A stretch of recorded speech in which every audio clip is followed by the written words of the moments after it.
ಓಂ ನಮೋ ವೆಂಕಟೇಶಾಯ. ಆಧ್ಯಾತ್ಮಿಕ ವಿಶೇಷಗಳಿಗೆ ಸ್ವಾಗತ. ಇಂದಿನ ಪ್ರಧಾನಾಂಶಗಳು.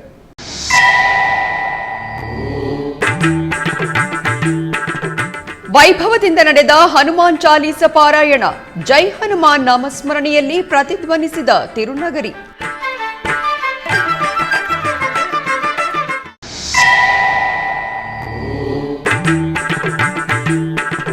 ಅಲಿಪಿರಿ ಗೋಪ್ರದಕ್ಷಿಣಾ ಮಂದಿರದಲ್ಲಿ ನಿರಂತರ ನೆರವೇರುತ್ತಿರುವ ಶ್ರೀ ಶ್ರೀನಿವಾಸ ದಿವ್ಯಾನುಗ್ರಹ ಹೋಮ. ಪ್ರತ್ಯೇಕ ಹೋಮಗಳಲ್ಲಿ ಪಾಲ್ಗೊಂಡು ಶ್ರೀನಿವಾಸನ ಅನುಗ್ರಹ ಪಡೆಯುತ್ತಿರುವ ಭಕ್ತಜನ.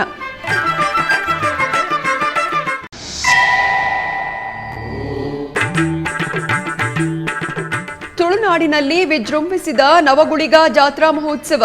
ಗಗ್ಗರ ಸೇವೆಯಲ್ಲಿ ಪಾಲ್ಗೊಂಡು ಪುನೀತರಾದ ಭಕ್ತಜನ. ತಿರುನಗರಿಯು ಹನುಮದ್ ನಾಮಸ್ಮರಣೆಯಿಂದ ಪ್ರತಿಧ್ವನಿಸಿತು.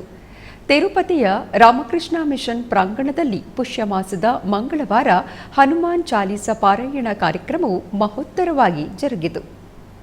ಸಂಸ್ಕಾರ್ ಫೌಂಡೇಶನ್ ಶ್ರೀವಾರಿ ಭಕ್ತವೃಂದಂ ಆಧ್ವರ್ಯದಲ್ಲಿ ರಾಮಕೃಷ್ಣ ಮಿಷನ್ ಸಹಕಾರದೊಂದಿಗೆ ನಿರ್ವಹಿಸಿದ ಈ ಕಾರ್ಯಕ್ರಮಗಳ ಅಂಗವಾಗಿ ಮೊದಲಿಗೆ ಮಿಷನ್ ಆವರಣದಲ್ಲಿರುವ ವಿವೇಕಾನಂದ ಸಭಾಂಗಣದ ಪ್ರತ್ಯೇಕ ವೇದಿಕೆಯಲ್ಲಿ ಶ್ರೀ ಸೀತಾರಾಮ ಲಕ್ಷ್ಮಣ ಸಮೇತ ಆಂಜನೇಯ ಸ್ವಾಮಿಯವರ ಸುಂದರ ಮೂರ್ತಿಗಳನ್ನು ಸರ್ವಾಂಗ ಸುಂದರವಾಗಿ ಅಲಂಕರಿಸಿ ಆಸೀನಗೊಳಿಸಿದರು. ನಂತರ ಪ್ರತ್ಯೇಕ ಆರಾಧನೆಗಳೊಂದಿಗೆ ಆರತಿಯನ್ನು ಸಮರ್ಪಿಸಿದರು.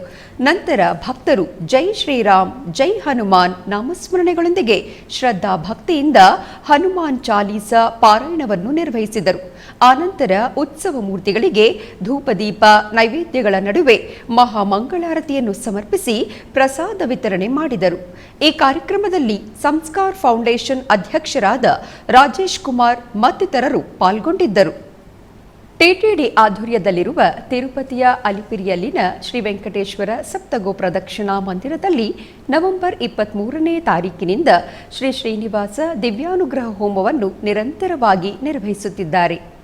ಭಕ್ತರು ಜನ್ಮದಿನ, ಮದುವೆ, ವಾರ್ಷಿಕೋತ್ಸವ, ಷಷ್ಠಿ ಪೂರ್ತಿ, ಇತರ ಶುಭ ಸಂದರ್ಭಗಳಲ್ಲಿ ತಮ್ಮ ಮನೋಕಾಮನೆಗಳನ್ನು ನೆರವೇರಿಸಿಕೊಳ್ಳಲು ಹಾಗೂ ಶ್ರೀವಾರಿ ಆಶೀರ್ವಾದವು ವಿಶೇಷವಾಗಿ ಲಭಿಸಲು ಟಿಟಿಡಿಯು ಈ ವಿಶೇಷ ಹೋಮ ಕ್ರತುವುಗಳನ್ನು ನಿರ್ವಹಿಸುತ್ತಿದೆ. ಇದರ ಅಂಗವಾಗಿ ಗೋಪ್ರದಕ್ಷಿಣಾ ಮಂದಿರದಲ್ಲಿ ಪ್ರತ್ಯೇಕವಾಗಿ ಏರ್ಪಾಟು ಮಾಡಿರುವ ಯಾಗಶಾಲಾ ವೇದಿಕೆಯಲ್ಲಿ ಶ್ರೀದೇವಿ ಭೂದೇವಿ ಸಮೇತ ಶ್ರೀ ವೆಂಕಟೇಶ್ವರ ಸ್ವಾಮಿಯನ್ನು ಸುದರ್ಶನ ಚಕ್ರ ತಾಳ್ವರರನ್ನು ಆಸೀನಗೊಳಿಸಿ ವೈದಿಕ ಪೂಜೆಗಳನ್ನು ಪೂರ್ಣಗೊಳಿಸಿ ನಂತರ ವೇದ ಮಂತ್ರೋಚ್ಚಾರಣೆಗಳ ನಡುವೆ ಹೋಮ ಸಂಕಲ್ಪಗಳೊಂದಿಗೆ ಶ್ರೀ ಶ್ರೀನಿವಾಸ ದಿವ್ಯಾನುಗ್ರಹ ವಿಶೇಷ ಹೋಮವನ್ನು ನಿರ್ವಹಿಸಿ ಪೂರ್ಣಾಹುತಿಯನ್ನು ಮಂಗಳೂರಿನ ಬರ್ಕಂಜೆಯಲ್ಲಿರುವ ದುರ್ಗಾ ಪರಮೇಶ್ವರಿ ದೇವಸ್ಥಾನದಲ್ಲಿ 9ನೇ ವರ್ಷದ ಜಾತ್ರಾ ಮಹೋತ್ಸವ ಅತ್ಯಂತ ಅದ್ಧೂರಿಯಾಗಿ ಜರುಗಿತು. ಇದು ತಮಿಳುನಾಡಿನ ದೈವಾರಾಧನೆಯ ಇತಿಹಾಸದಲ್ಲೇ ದುರ್ಗಾ ಪರಮೇಶ್ವರಿ ದೇವಿಯ ದೂತನಾಗಿ ನವಗುಳಿಗ ದೈವಗಳಿರುವ ಏಕೈಕ ಸ್ಥಳ ಬರ್ಕಂಜಿಯಲ್ಲಿ 9ನೇ ವಾರ್ಷಿಕ ಜಾತ್ರಾ ಮಹೋತ್ಸವ ನಡೆದಿದ್ದು, ಈ ಪ್ರಯುಕ್ತ ಒಂದೇ ಬಾರಿ 18 ಗುಳಿಗ ದೈವದ ಗಗ್ಗರ ಸೇವೆ ನಡೆಯಿತು. ಪ್ರತಿ ವರ್ಷದಂತೆ 9 ಗುಳಿಗ ದೈವಗಳಿಗೆ ಏಕಕಾಲದಲ್ಲಿ ಗಗ್ಗರ ಸೇವೆ ನಡೆದರೆ, ಈ ಬಾರಿ ಮಾತ್ರ ಭಕ್ತರ ಹರಕೆ ಸೇವಾ ರೂಪದಲ್ಲಿ 18 ಗುಳಿಗ ದೈವಗಳಿಗೆ ಗಗ್ಗರ ಸೇವೆ ನಡೆದಿದ್ದು ವಿಶೇಷವಾಗಿತ್ತು. ಅಲ್ಲದೆ ಶಿವಧೂತ ಗುಳಿಗ ದೈವಗಳ ಅಬ್ಬರ ಕೂಡ ಜೋರಾಗಿತ್ತು. ಈ ಬಾರಿ ಸಂಪ್ರದಾಯದಂತೆ 9 ಹಾಗೂ ಸೇವೆಯಾಗಿ 9 ಹೀಗೆ ಒಟ್ಟು 18 ಗುಳಿಗ ದೈವದ ನರ್ತನ ಸೇವೆ ನಡೆದು ತುಳುನಾಡಿನ ದೈವಾರಾಧನೆಯ ಇತಿಹಾಸದಲ್ಲೇ ಮೊದಲನೇದಾಗಿ ನಡೆದ 18 ಗುಳಿಗ ದೈವದ ನರ್ತನ ಸೇವೆ ಕಂಡು ಭಕ್ತರು ಪುನೀತರಾದರು.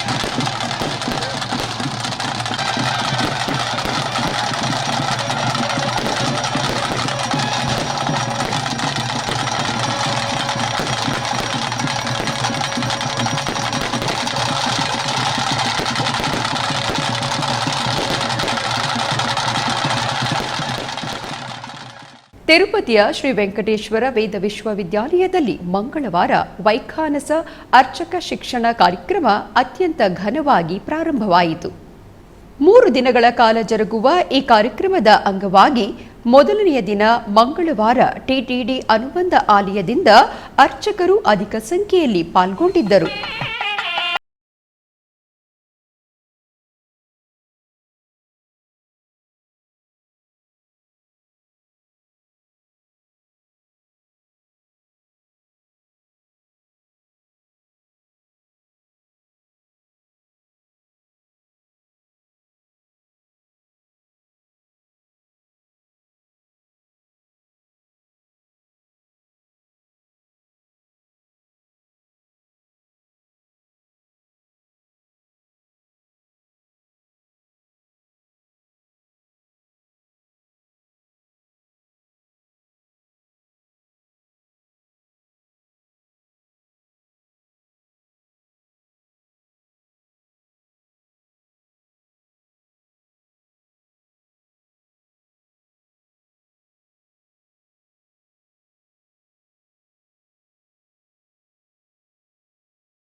ವೆಂಕಟೇಶ್ವರನನ್ನು ದರ್ಶಿಸಿ ಅನ್ನಂ ಪರಬ್ರಹ್ಮ ಸ್ವರೂಪವಾದ ಅನ್ನಪ್ರಸಾದವನ್ನು ಸ್ವೀಕರಿಸಿ ನಿತ್ಯ ಕಲ್ಯಾಣ ಚಕ್ರವರ್ತಿಯ ಕೃಪೆಗೆ ಪಾತ್ರರಾಗುತ್ತಿದ್ದಾರೆ.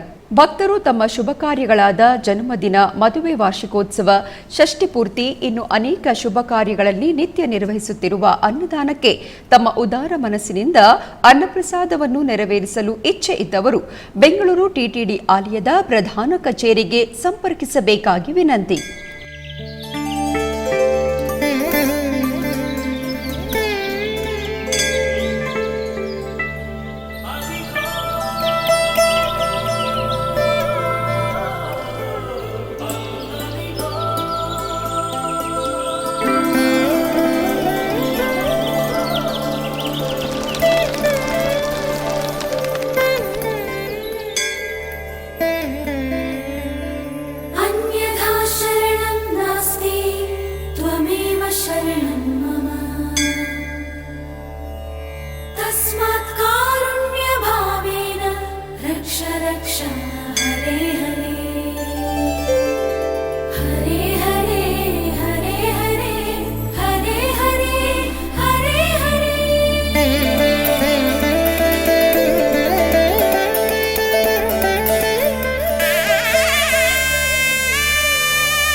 ಆಧ್ಯಾತ್ಮಿಕ ವಿಶೇಷಗಳಲ್ಲಿ ಚಿಕ್ಕದೊಂದು ವಿರಾಮ.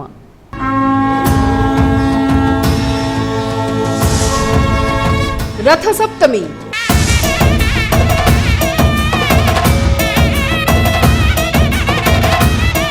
ಶ್ರೀನಿವಾಸನ ರಥಸಪ್ತಮಿಯ ಅಂಗವಾಗಿ ತಿರುಮಲದಲ್ಲಿ ವಾಹನ ಸೇವೆಗಳನ್ನು ಬೆಳಗ್ಗೆ 5ರಿಂದ ರಾತ್ರಿ 9ರವರೆಗೆ ವೀಕ್ಷಿಸಬಹುದು.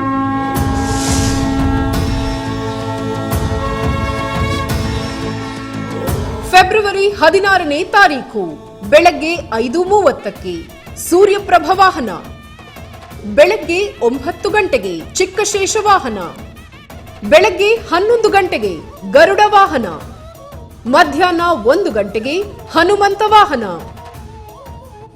ಮಧ್ಯಾಹ್ನ 2 ಗಂಟೆಗೆ ಚಕ್ರ ಸ್ನಾನ, ಸಂಜೆ 4 ಗಂಟೆಗೆ ಕಲ್ಪವೃಕ್ಷ ವಾಹನ, ಸಂಜೆ 6 ಗಂಟೆಗೆ ಸರ್ವಭೂಪಾಲ ವಾಹನ, ರಾತ್ರಿ 8 ಗಂಟೆಗೆ ಚಂದ್ರಪ್ರಭ ವಾಹನ.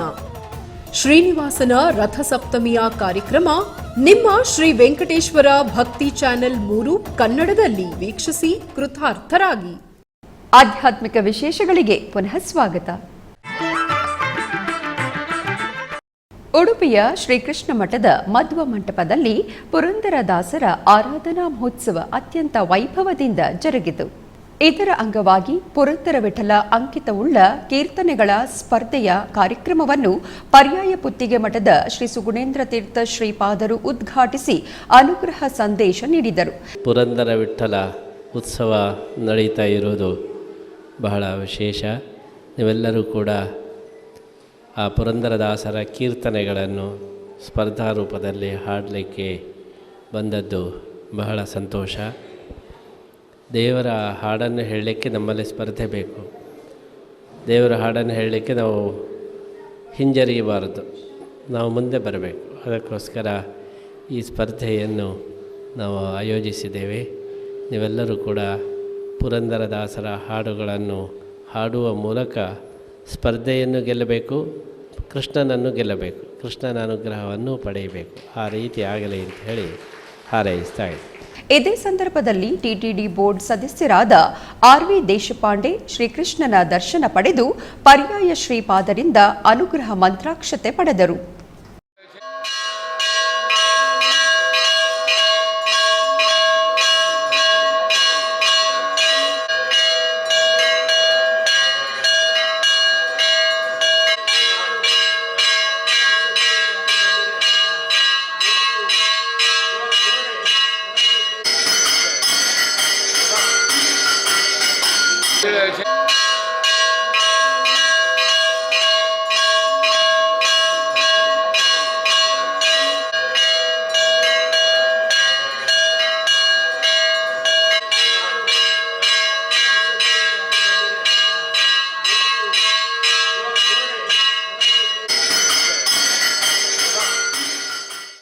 ಕೋಲಾರ ಜಿಲ್ಲೆಯ ಮುಳಬಾಗಿಲು ತಾಲೂಕಿನ ಹರಪನಾಯಕನಹಳ್ಳಿಯಲ್ಲಿರುವ ಶ್ರೀ ಪಟಾಲಮ್ಮ ದೇವಿ ದೇವಸ್ಥಾನದಲ್ಲಿ ಪ್ರತ್ಯಂಗಿರ ಹೋಮ ಅತ್ಯಂತ ವೈಭವದಿಂದ ಜರುಗಿತು. ಈ ನಿಮಿತ್ತ ಆಲಯದ ಆವರಣದಲ್ಲಿ ಹೋಮಕುಂಡವನ್ನು ನಿರ್ಮಿಸಿ ಗಣಪತಿ ಹೋಮ, ನವಗ್ರಹ ಹೋಮ, ವಿವಿಧ ದೇವತಾ ಹೋಮಾದಿಗಳೊಂದಿಗೆ ಪ್ರತ್ಯಂಗಿರ ಹೋಮವನ್ನು ಆಚರಿಸಿ ಮಹಾಪೂರ್ಣಾಹುತಿಯನ್ನು ಸಮರ್ಪಿಸಲಾಯಿತು. ಭಕ್ತರು ಪ್ರತ್ಯಂಗಿರ ಹೋಮದಲ್ಲಿ ಪಾಲ್ಗೊಂಡು ಕೃತಾರ್ಥರಾದರು.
ಹೊಸೂರು ಪಕ್ಕದ ಆವಲಪಲ್ಲಿ ಗ್ರಾಮದಲ್ಲಿರುವ ಸಫಲಮ್ಮ ದೇವಿ ದೇವಸ್ಥಾನದಲ್ಲಿ ಜಾತ್ರಾ ಮಹೋತ್ಸವ ಅತ್ಯಂತ ಅದ್ಧೂರಿಯಾಗಿ ನಡೆಯಿತು. 200ಕ್ಕೂ ಹೆಚ್ಚು ವರ್ಷಗಳಿಂದ ಸಫಲಮ್ಮ ದೇವಸ್ಥಾನದ ಉತ್ಸವವು ಪ್ರತಿ ವರ್ಷ ವೈಭವದಿಂದ ನಿರ್ವಹಿಸುವುದು ಪ್ರತೀತಿ. ಅದರ ಅಂಗವಾಗಿ ಜಾತ್ರೆಯ ಪ್ರಯುಕ್ತ ಆಲಯದಲ್ಲಿ ಸಫಲಮ್ಮ ದೇವಿಗೆ ವಿಶೇಷ ಅಲಂಕಾರ ಪೂಜೆಗಳು ನಡೆದವು. ತರುವಾಯ ಗೋಪೂಜೆಯನ್ನು ಮಾಡಿ ಜಾತ್ರೆಯನ್ನು ಪ್ರಾರಂಭಿಸಿದರು. 6 ದಿನಗಳ ಉತ್ಸವದ ಅಂಗವಾಗಿ ಅಮ್ಮನವರಿಗೆ ವಿಶೇಷ ಪೂಜೆಗಳು, ವಿವಿಧ ಸಾಂಸ್ಕೃತಿಕ ಕಾರ್ಯಕ್ರಮಗಳು ನಡೆಯಲಿವೆ. ಸಫಲಮ್ಮ ದೇವಿಯ ಜಾತ್ರೆ ಪೂಜೆಗಳ ಪ್ರಯುಕ್ತ ಅಧಿಕ ಸಂಖ್ಯೆಯಲ್ಲಿ ಭಕ್ತರು ಪಾಲ್ಗೊಂಡು ದೇವರ ದರ್ಶನವನ್ನು ಪಡೆದರು.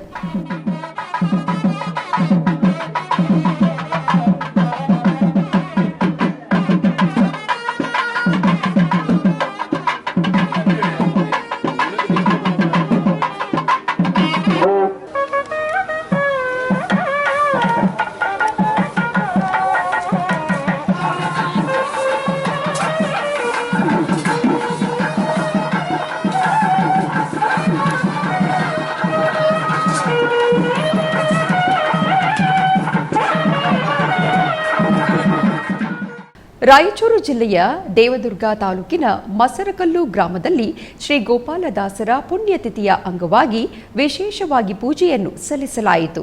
ಬೆಳಗ್ಗೆ ಶ್ರೀ ಗೋಪಾಲದಾಸರ ಕಂಬಕ್ಕೆ ವಿಶೇಷ ಪಂಚಾಮೃತಾಭಿಷೇಕವನ್ನು ನೆರವೇರಿಸಿ ಬಳಿಕ ವಿವಿಧ ಹೂಗಳಿಂದ ದಾಸರ ಕಂಬವನ್ನು ಅಲಂಕಾರ ಮಾಡಿ ಮಹಾಮಂಗಳಾರತಿಯನ್ನು ಮಾಡಲಾಯಿತು. ಈ ಸಂದರ್ಭದಲ್ಲಿ ಅನೇಕ ಭಕ್ತರು ಭಾಗವಹಿಸಿದ್ದರು.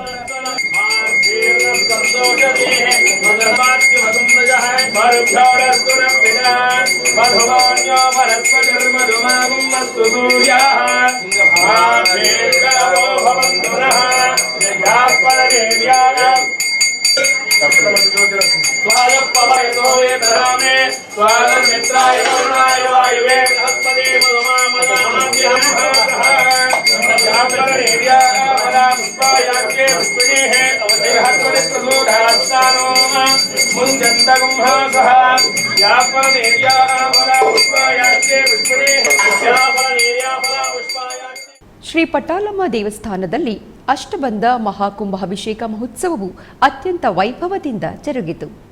ಕೃಷ್ಣಗಿರಿ ಜಿಲ್ಲೆಯ ಪೋಚಂಪಳ್ಳಿ ಪಕ್ಕದ ಮಾವತ್ತೂರು ಗ್ರಾಮದಲ್ಲಿ ಪುರಾತನವಾದ ಶ್ರೀ ಪಟ್ಟಾಲಮ್ಮ ದೇವಸ್ಥಾನವಿದೆ. ಈ ದೇವಸ್ಥಾನದ ಜೀರ್ಣೋದ್ಧಾರ ಕಾರ್ಯಕ್ರಮವನ್ನು 6 ವರ್ಷಗಳ ಹಿಂದೆ ಗ್ರಾಮಸ್ಥರು ಒಟ್ಟಾಗಿ ನಿರ್ಧರಿಸಿ 3 ತಿಂಗಳ ಹಿಂದೆ ದೇವಾಲಯದ ನಿರ್ಮಾಣ ಕಾರ್ಯ ಮುಗಿದು ದೇವಾಲಯದ ಕುಂಭಾಭಿಷೇಕವನ್ನು ಮಾಡಲು ಗ್ರಾಮಸ್ಥರು ತೀರ್ಮಾನ ಮಾಡಿದರು. ಅದರ ಅಂಗವಾಗಿ ಆಲಯದಲ್ಲಿ ವಿಶೇಷ ಪೂಜೆಗಳು ನಡೆದವು. ಕುಂಭಾಭಿಷೇಕದ ಪ್ರಯುಕ್ತ ಕಳಶ ಸ್ಥಾಪನೆ, ಗೋಪೂಜೆ, ವಾಸ್ತುಹೋಮ, ಗಣಪತಿ ಹೋಮ, ಪೂರ್ಣಾಹುತಿ ಮುಂತಾದ ಪೂಜೆಗಳು ನಡೆದವು. ನಂತರ ಯಂತ್ರ ಪ್ರತಿಷ್ಠಾಪನೆ, ಅಷ್ಟಬಂಧನ ವಿಸರ್ಜನೆ, ಗೋಪುರ ಕಳಶ ಹಾಗೂ ಪರಿವಾರ ದೇವರುಗಳಿಗೆ ಪೂಜೆಗಳು ನಡೆದವು. ತರುವಾಯ ಪವಿತ್ರ ಜಲ ಕಳಶಗಳಿಂದ ಮೆರವಣಿಗೆಯಾಗಿ ಬಂದು ಶಿವಾಚಾರ್ಯರು ವಿಮಾನ ಗೋಪುರ ಪರಿವಾರ ದೇವರುಗಳಿಗೆ ಕುಂಭಾಭಿಷೇಕವನ್ನು ನೆರವೇರಿಸಿದರು. ನಂತರ ವಿನಾಯಕ ವೀರಭದ್ರಸ್ವಾಮಿ ಹಾಗೂ ಮೂಲವರ್ ಅರಳ್ಮಿಕು ಶ್ರೀ ಪಟ್ಟಾಲಮ್ಮನವರಿಗೆ ಕ್ಷೀರಾಭಿಷೇಕವನ್ನು ಮಾಡಿ ವಿಶೇಷ ಅಲಂಕಾರ, ದೀಪಾರಾಧನೆಯನ್ನು ನಿರ್ವಹಿಸಿದರು. ನಂತರ ಪ್ರಸಾದ ವಿನಿಯೋಗ ನಡೆಯಿತು. 1000ಕ್ಕೂ ಹೆಚ್ಚು ಭಕ್ತರು ಇದರಲ್ಲಿ ಪಾಲ್ಗೊಂಡು ಸ್ವಾಮಿಯ ದರ್ಶನವನ್ನು ಪಡೆದು ಪುನೀತರಾದರು.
ತರುವಾಯ ಗರ್ಭಾಲಯದಲ್ಲಿರುವ ಸ್ವಾಮಿಗೆ ಬೆಳ್ಳಿ ಕವಚ ಧಾರಣೆಯನ್ನು ಮಾಡಿ ವಿವಿಧ ಪರಿಮಳಭರಿತ ಪುಷ್ಪಮಾಲೆಗಳಿಂದ ಕಣ್ಣು ಕೋರೈಸುವಂತೆ ಅಲಂಕಾರವನ್ನು ಮಾಡಿ ನಂತರ ತುಳಸಿ ಅರ್ಚನೆಯನ್ನು ನೆರವೇರಿಸಿ ಮಂಗಳಾರತಿಯನ್ನು ನೆರವೇರಿಸಲಾಯಿತು. ತರುವಾಯ ಸ್ವಾಮಿಗೆ ಅಷ್ಟಾವಧಾನ ಸೇವೆಯು ನೆರವೇರಿತು.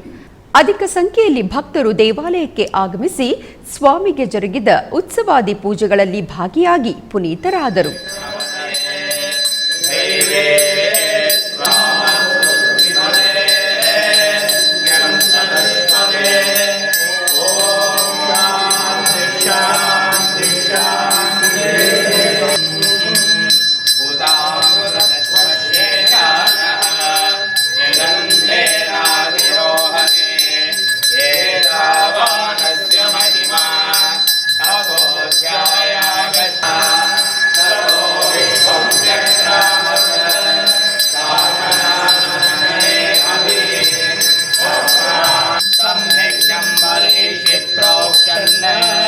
पुरुषं जातमग्रतः सामान्यज्ञरे चन्दालं जिज्ञरे तत्समवर्धनात् पभ्यातो मिस्तिरस्तोत्रात् तथा लोकान् वेदावेदं पुरुषं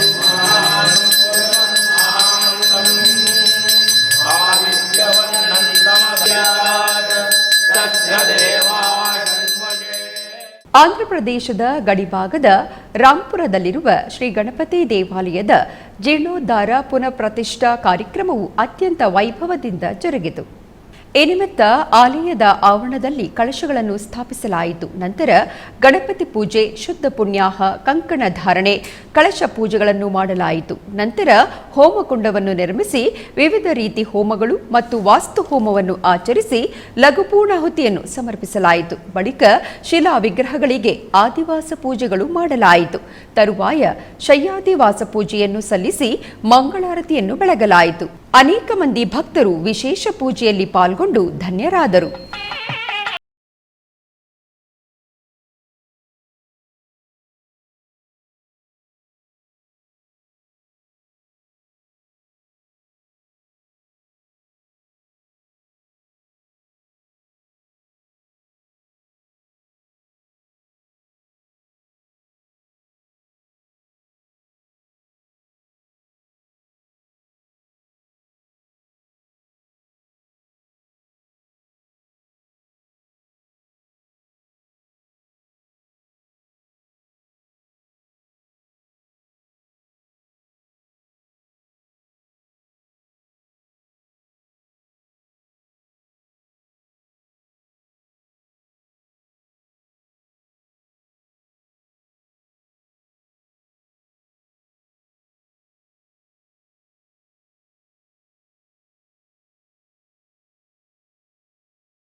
ವೆಂಕಟೇಶಾಯ.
ಗೋವಿಂದ